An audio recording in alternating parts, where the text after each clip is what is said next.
नरेंद्र मोदी अपने दम पर बीजेपी को चुनाव में बहुमत क्या नहीं दिलवा पाए, उनकी ही पार्टी के लोग अब उन पर सवाल उठाने लगे हैं। उनकी विदेश यात्राओं पर सवाल उठाने लगे हैं, पूछने लगे हैं कि जब बोलने का आमंत्रण नहीं मिला था तो विदेशों में क्या करने जा रहे हैं। अब उन्हें कौन बताए कि शायद नरेंद्र मोदी वहां पर रील्स बनवाने, फोटो खिंचवाने और घूमने गए थे। काफी दिनों से कहीं घूमे भी तो नहीं है वो, तो सोचा होगा कि बीजेपी को बहुमत तो मिला नहीं तो इटली चले मन हल्का करने। लेकिन नरेंद्र मोदी को क्या पता था कि ये बातें उनके ही नेताओं को बुरी लग जाएंगी, वो ही उन्हें ट्रोल करने लगेंगे। वैसे अगर प्रधानमंत्री को ये बातें पता होती तो शायद वो विदेश ना जाते। खैर अब आपको बताते हैं कि आखिर बीजेपी के किस नेता ने मोदी को लेकर ट्वीट किया है और उनसे सवाल पूछे हैं। दरअसल सुब्रमण्यम स्वामी, इन्हें कौन नहीं जानता, बीजेपी के बड़े नेताओं में से एक हैं और बीजेपी के कैबिनेट मिनिस्टर भी रहे हैं। लेकिन इन्हें नरेंद्र मोदी का इटली जाना कुछ खास पसंद नहीं आया है।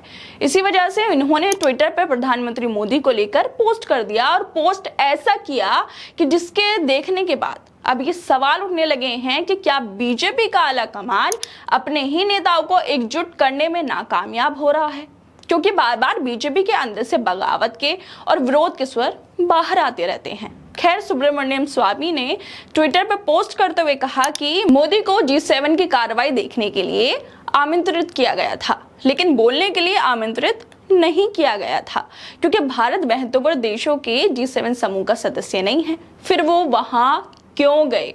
क्या हमें झांसा देने के लिए कि उन्हें शीर्ष सम्मेलन में आमंत्रित किया गया था? ये तो बिल्कुल ऐसा है जैसे किसी शादी में जाना और बाद में ये दावा करना कि वो दुल्हा या दुल्हन में से एक था। दोस्तों, सुब्रमण्यम स्वामी के इन शब्दों से आपको कुछ समझ आया?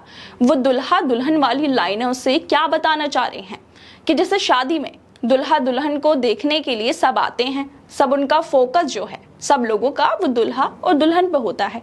इसी तरह नरेंद्र मोदी भी G7 में पहुंच गए ताकि बाद में बता सके कि उन्हें तो वहां बहुत इज्जत मिली, उन पर सबका फोकस था। लेकिन हकीकत तो ये है कि उन्हें तो वहां किसी ने बोलने की इजाजत ही नहीं दी। सोचिए, भारत के प्रधानमंत्री हैं जिन्हें G7 में बोलने के लिए आमंत्रित तक नहीं किया जाता, लेकिन फिर भी वहां पहुंच जाते हैं। शायद मोदी जी वहां पर फोटो लेने पोप को गले लगाने गए हों, ताकि बाद में कह सकें कि पोप भी प्रधानमंत्री मोदी के गले लगाव योजना के लाभार्थी बन गए हैं।